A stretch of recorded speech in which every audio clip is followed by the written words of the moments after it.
Want to have all your students' information in one spreadsheet, but don't want all the students to see each other's results or information? Well, here's how you can do it.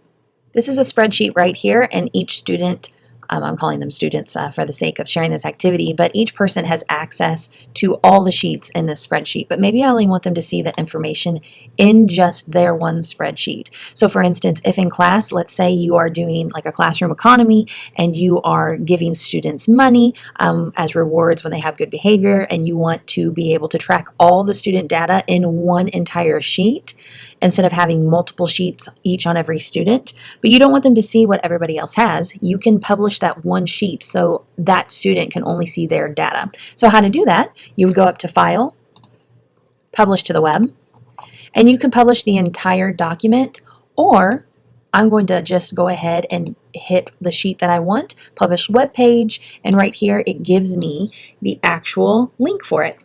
So let's double check it. I paste it in here, and boom, as a student, this is what I would see. But how would I share it with my students? Well, if I go ahead and I open my Google Classroom, I'm going to open up my test Google Classroom here. I only have one student, but if I hit classwork,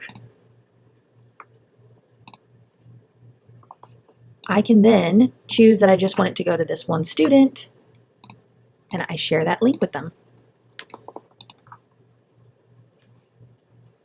And then I would post it, and that one link would just go to that student. So that's something that they would have access to throughout the rest of the school year if I needed them to.